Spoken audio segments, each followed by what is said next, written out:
Bonjour à toutes et à tous, c'est Lucas et aujourd'hui on se retrouve pour une petite vidéo tuto sur le rameur. C'est une vidéo qui va être dédiée aux personnes qui souhaitent augmenter leur performance en vue d'une compétition, c'est une compétition de crossfit ou une course Aerox, où on retrouvera souvent le rameur. Comme sur tous les ergos, première chose à faire, régler le damper. Le damper, petite manette qui se trouve ici, qui est réglée de 1 à 10. Plus on va être fort, plus on va pouvoir monter vers 8, 9 ou 10 pour faire entrer plus de volume, ce qui va augmenter la résistance du rameur pour tirer un peu plus fort. Le piège, si je ne suis pas assez fort pour assumer 9 ou les 10, il ne faut pas hésiter à descendre.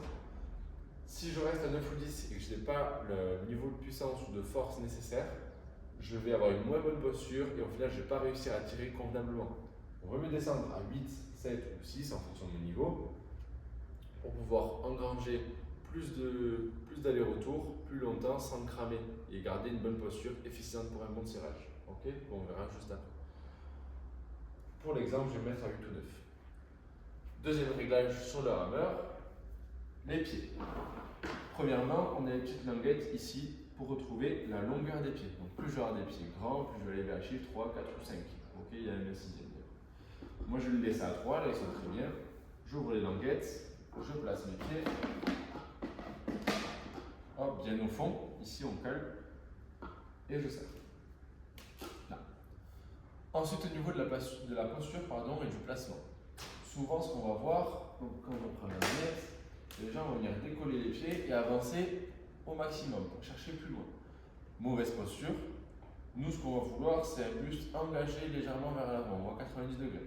Si plus je vais avancer mon bassin pour venir coller, plus j'ai mon buste qui va venir en arrière. C'est normal, c'est normal. Donc, je pose mes talons. Les talons doivent rester collés ici au socle. Et je vais garder un buste engagé soit à 90 degrés, soit légèrement un peu vers l'avant. 80 degrés, c'est mieux. D'accord? Une autre erreur qu'on voit souvent, c'est qu'on va venir commencer à pousser, sauf qu'on ne va pas engager le haut du corps. Donc, je vais pousser, hop, et ensuite, on voit tout le reste se faire. Ça, c'est pas mal. Pour avoir un tirage efficient, il faut que tous les muscles agissent en même temps. Donc, pour ce faire, si je pousse avec mes jambes, pour autant, ça serait bien que la corde suive. Donc, je vais venir engager mes dorsaux, mes épaules et mes bras. Donc, tout est gainé, ça ne bouge plus. Je suis vers l'avant et je pousse. Sans tirer avec les bras, je commence à faire démarrer le rameur. Il va être très important de respecter cet ordre de tirage. Donc, je suis gainé sans tirer, je pousse avec les jambes, j'engage mon dos, puis je tire avec les bras. Jambes, dos, puis bras. On est dans l'application, je suis ici, j'engage. D'accord? Ça ne sert à rien non plus de venir tirer là-haut, je ne suis pas efficace, je perds du temps à rester bloqué, alors j'aurais déjà pu revenir pour commencer un autre tirage efficient. Donc je tire, poitrine, d'accord? Et je reviens. L'ordre de pousser, donc le premier mouvement qu'on a fait jambes, dos, bras, je dois le retrouver à l'inverse sous le mouvement retour. Donc jambes, dos, bras, dos et jambes. Ça va servir à éviter une autre erreur qu'on voit très régulièrement.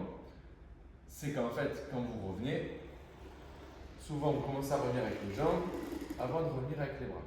Donc là, si les genoux gênent, chose qui ne serait pas arrivée si j'avais fait bras, dos et jambes. Ça va permettre de garder la corde très droite et qu'il n'y ait pas de mouvement superflu qui fait que je perds du temps. Là, je dois remonter et je perds ma posture, je perds mon gainage. Donc je reviens droit pour envoyer un autre tirage efficient.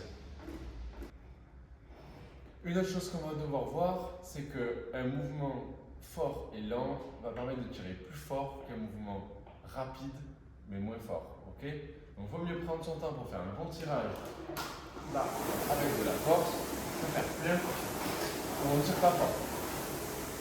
Ça se repère très facilement. Sur l'écran, on a les indicateurs, comme sur le ski, la bike ou le vélo. On a les indicateurs calories par heure, ou si j'appuie sur unité, en minutes ou 500 mètres, etc. Donc des repères de puissance, de tirage, etc. Servez-vous en l'entraînement, essayez de trouver votre rythme avec des chiffres, et ne pas faire qu'au ressenti non plus. Ça permet de trouver des allures qui vous conviennent. Quand vous entraînez ou quand vous êtes en compétition, d'autant plus en compétition, il faut que vous sachiez à combien vous pouvez tirer. Donc à votre entraînement, si vous savez que vous tirez à 2 minutes 500 mètres, vous pouvez tenir, je dis une connerie, 3 minutes. Bon, mais vous savez que sur une compétition, s'il y a 2 minutes de rameur à faire, vous pouvez peut-être aller un peu au-delà, sans vous cramer, parce que vous savez que vous pouvez le faire. À l'inverse, si c'est plus long, il va falloir descendre l'intensité et savoir que vous pouvez tenir tant de temps à ce rythme. Je pense qu'on a répondu à toutes les questions. Si jamais vous en avez d'autres, n'hésitez pas à aller voir les coachs à l'accueil, on sera content d'y répondre. Salut!